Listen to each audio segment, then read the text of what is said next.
Crusader Kings III remains one of my favorite medieval simulators of all time. In fact, it's what I want Medieval 3 to be whenever CA comes around to making it. Now CK3 has been delivering with its content, and I like the quality over quantity approach, especially with the chapter's focus. They have been adding a lot of more elements in this game. Still there's a lot more content that is needed, but I'm sure this game will probably have 3-4 more chapters to complete its DLC cycle. But at the same time it could have more, who knows. So right now we're going to be getting the Legacy of Persia DLC, which I thoroughly approve of, and I'm going to be giving you my breakdown. It's going to be a summarization, it's not going to go really in depth, but it's just going to give you enough so that you are enticed by it. So more DLC that focuses in depth on the regions of the Middle East for Crusader Kings 3 I think is just absolutely fantastic. You know, medieval Arabic history needs to be explored in a role-playing game like Crusader Kings 3 that combines grand strategy and so many other factors as well. Now, during the time of this DLC, we're seeing the end of the mighty and powerful Abbasid Empire as it goes through a series of successions and civil wars.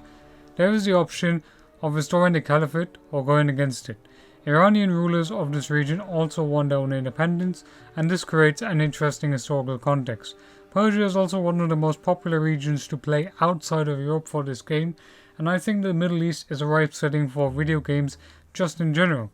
Here's an interesting fact: Assassin's Creed Mirage is set in 861 during the Anarchy of Samarra, and also I believe features the Zanji Rebellion, but that's a couple of 7 years later maybe, which will most likely, I've noticed that there is now a trend to explore different periods of Arabic medieval history, and I'm all for it. The more there is, the more it is better for everyone. Look, there's so many other histories that can be explored, and video game franchises like Crusader Kings 3 I think do an absolutely fantastic job. So moving on, as rebellion occurs within the Abbasid Caliphate, we get the introduction of the Seljuks, proud and fierce Turkic warriors that will want to establish their own rule. Can you turn the tide of history? There's so much unique history that I wouldn't be able to summarize it all. But we'll be getting clan struggles because many of the wars that were happened were also related to the royal families, to noble families of this time.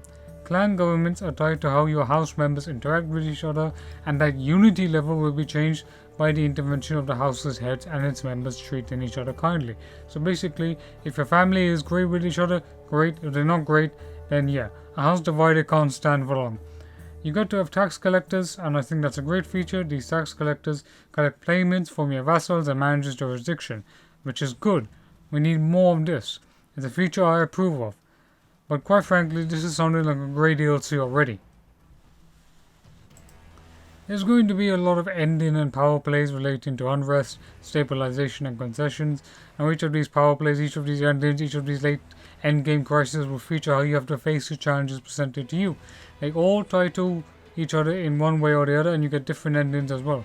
So if you want more information, check out the dev diary, which goes into great detail. But with the loss of Abbasid rule, you can either go against it or support it. This campaign is going to have a lot of historical rulers. We're going to have Zoroastrianism, and its features are going to be very interesting within this DLC. Suffice to say, I think this dev diary is absolutely fantastic. There should be more DLC focusing on India, focusing on the Middle East. Definitely add more content. This game, by the end of its cycle, will be one of the most biggest medieval role-player games out there. Only Medieval 3 will be able to rival it at some point. So a lot of thought, a lot of detail has gone into making this DLC, and I think I've pretty much broken down everything that has it. The Legacy of Persia looks and sounds great. It's going to be a fantastic DLC. So let's see how it goes. Let's see how everything plays out. So don't forget to leave a like, share, comment and subscribe, and I will see you on the next video.